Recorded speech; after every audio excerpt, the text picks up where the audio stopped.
আসসালামু আলাইকুম। আশা করি তোমরা ভালো আছো। আজকে আমরা তড়িৎ বিষয় থেকে নির্ধারিত কিছু টপিকস জানব। অনেকগুলো টপিকস আছে। টপিকসগুলোর মধ্যে আজকের ভিডিওতে আমরা 3টি টপিকস সম্পর্কে জানব। এই 3টি টপিকস আশা করি আজকে আমরা পরিপূর্ণভাবে বুঝতে পারব। এখন দেখব শুরুতে টপিক্সের নাম কি, আধান বা চার্জ।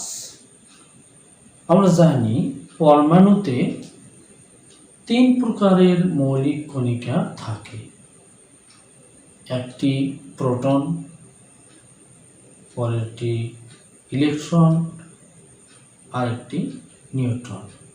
এই 3টি মৌলিক কণিকার মধ্যে প্রথমত আমরা জানব যে ইলেকট্রন ঋণাত্মক আধান বিশিষ্ট, প্রোটন ধনাত্মক আধান বিশিষ্ট, নিউট্রন নিউট্রাল অর্থাৎ নিরপেক্ষ।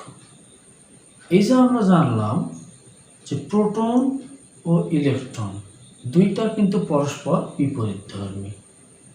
তো আমরা এই দুইটা মৌলিক কণিকার বৈশিষ্ট্য জানতেছি। এর আলোকে আমরা আধান বা চার্জের সংজ্ঞাটি জানব। এখানে বলা হচ্ছে যে আধান বা চার্জ।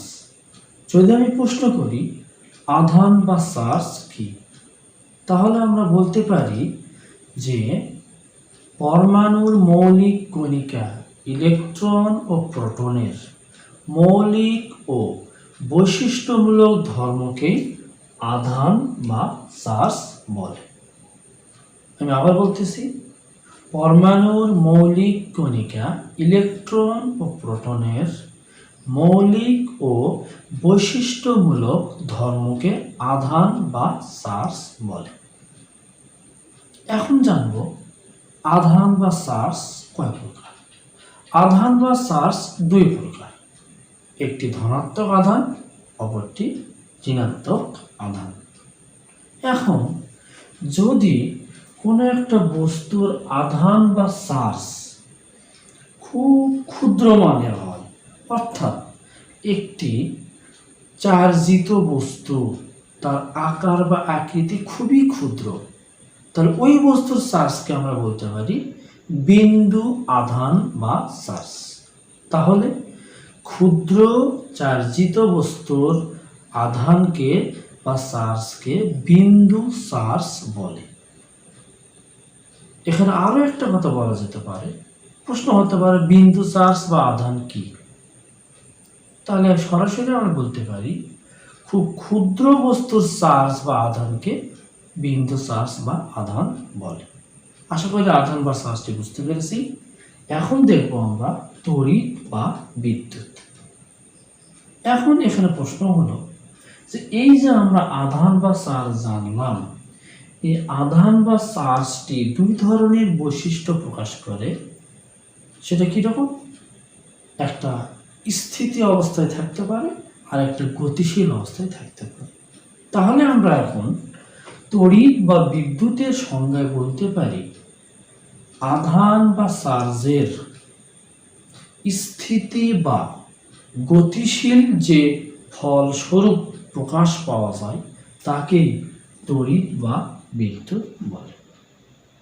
আমরা আরো অন্যভাবে সংজ্ঞা দিতে পারি যে তড়িৎ বা বিদ্যুৎ এক প্রকারের শক্তি যা আধান বা চার্জের স্থিতি বা গতিশীল ফল স্বরূপ।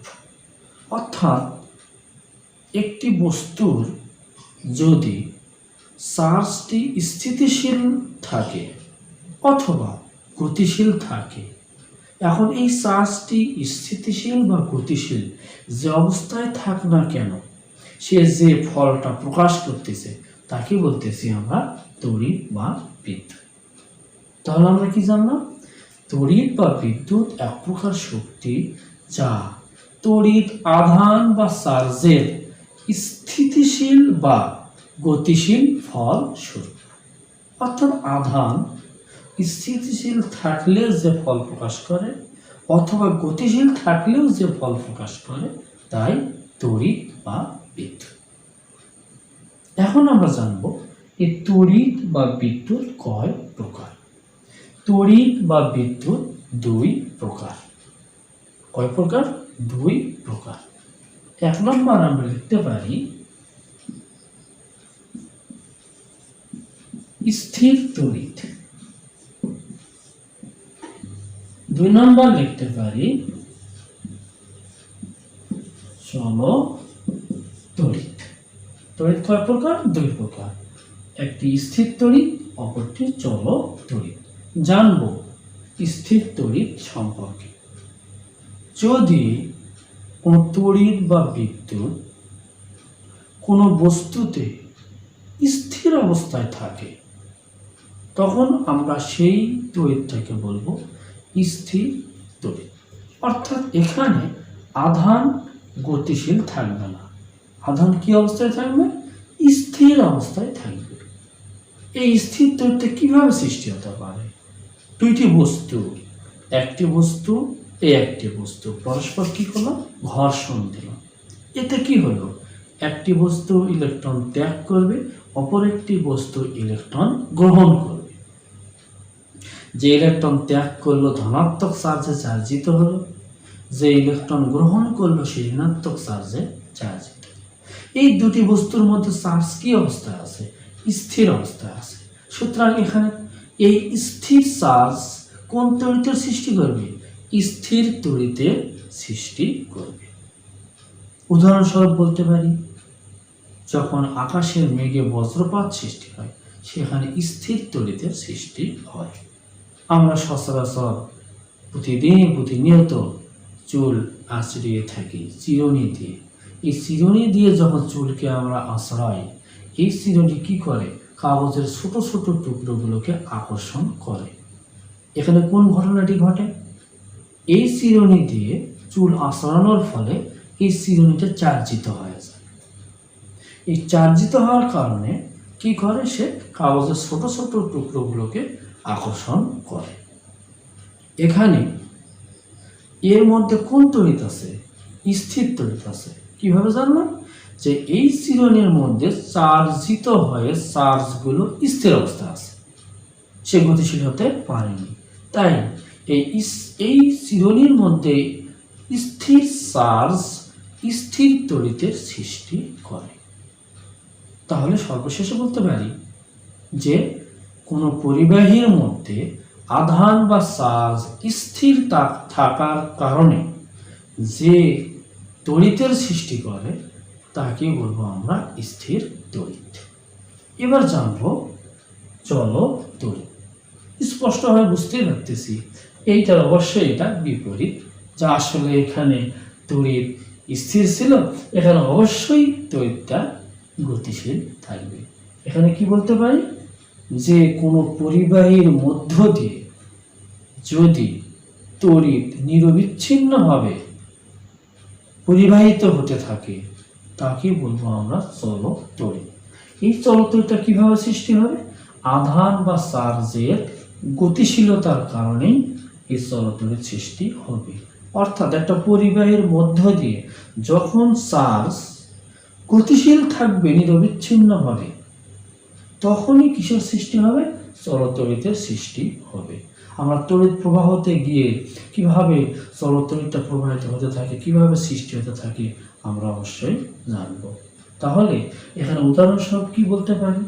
আমরা এই যে লাইট জ্বালাচ্ছি, বাল্ব জ্বালাচ্ছি, আমরা জেনারেটর চালাচ্ছি, মোটর চালাচ্ছি, ফ্যান চালাচ্ছি, এগুলোতে কি হচ্ছে? অনায়াসে আধান বা চার্জ গতিশীল হচ্ছে। ফলে এখানে কোন তড়িতের সৃষ্টি হচ্ছে? চলতড়িতের সৃষ্টি হচ্ছে। তাহলে এখানে আমরা বলবো যে পরিবাহীর মধ্য দিয়ে আধান যদি নিরবিচ্ছিন্নভাবে গতিশীল হতে থাকে তাহলে সেখানে যে বিদ্যুতের সৃষ্টি হয় তাকে চলতড়িৎ বলে। অর্থাৎ চলতড়িৎ কোনো পরিবাহীর মধ্য দিয়ে নিরবিচ্ছিন্নভাবে অনায়াসে চলতে থাকে।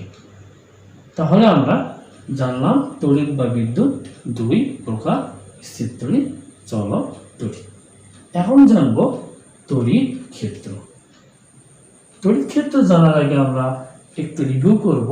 আমরা আধান বা চার্জ জানছি যে কোনো বস্তু ইলেকট্রন ত্যাগ করলে ধনাত্মক চার্জে চার্জিত, ইলেকট্রন গ্রহণ করলে ঋণাত্মক চার্জে চার্জিত। এই যে দুই প্রকারের চার্জিত বস্তুর সৃষ্টি হচ্ছে, এই চার্জিত বস্তুর নির্দিষ্ট একটা এলাকা জুড়ে তার একটা প্রভাব বিস্তার করবে। যেমন যদি আমি একটা বস্তু নেই, এই বস্তুটা কোন চার্জে চার্জিত? বুঝতে পারছি ধনাত্মক চার্জে চার্জিত। আমি যদি এখানে এরকম একটা বস্তু নেই, তাহলে বুঝতে পারতেছি এই বস্তুটা ঋণাত্মক চার্জে চার্জিত। এই যে দুই প্রকারের চার্জিত বস্তু পাইলাম, এই চার্জিত বস্তু ধরলাম যে এই বস্তুর তার চার্জের প্রভাব এই পর্যন্ত বিস্তৃত, এই বস্তুর চার্জের প্রভাব এই পর্যন্ত বিস্তৃত।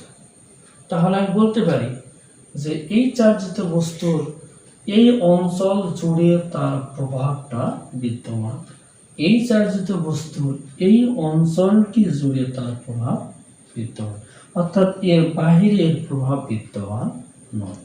তাহলে তড়িৎ ক্ষেত্রের সংজ্ঞাতে আমরা বলতে পারি যে কোন চার্জিত বস্তুর হতে পারে ধনাত্মক চার্জে চার্জিত বস্তু, হতে পারে ঋণাত্মক চার্জে চার্জিত বস্তু। তাহলে কোন চার্জিত বস্তুর যে অঞ্চল জুড়ে তার প্রভাব বজায় থাকে তাকেই তার তড়িৎ ক্ষেত্র বলে। কোন চার্জিত বস্তুর যে অঞ্চল জুড়ে তার প্রভাব বজায় থাকে তাকে ওই বস্তুর তড়িৎ ক্ষেত্র বলে। অর্থাৎ তড়িৎ ক্ষেত্র সৃষ্টি করতে গেলে অবশ্যই চার্জিত বস্তুর প্রয়োজন। ওই চার্জিত বস্তুটার যে অঞ্চল জুড়ে তার প্রভাবটা বজায় থাকবে সেই অঞ্চলটাকে বলা হচ্ছে তড়িৎ ক্ষেত্র। অর্থাৎ আমি যদি একটা ধনাত্মক আধানকে যদি আমি এটা এর মধ্যে আনি, এই অঞ্চলের মধ্যে আনি, তাহলে ও ওকে অবশ্যই কি করবে?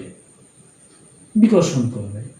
যদি একটা ঋণাত্মক চার্জে চার্জিত বস্তুকে এই অঞ্চলের মধ্যে আনি, ও ওকে কি করবে?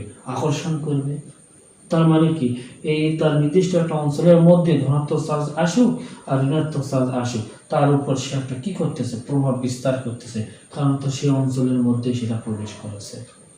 তাহলে এই যে অঞ্চল পর্যন্ত তার প্রভাবটা বজায় থাকতেছে তাকে বলা হচ্ছে তড়িৎ ক্ষেত্র। তেমনি ভাবে এর মধ্যে যদি একটা ধনাত্মক চার্জে চার্জিত বস্তুকে আমি এই অঞ্চলের মধ্যে প্রবেশ করাই, একে কি করবে? আকর্ষণ করবে।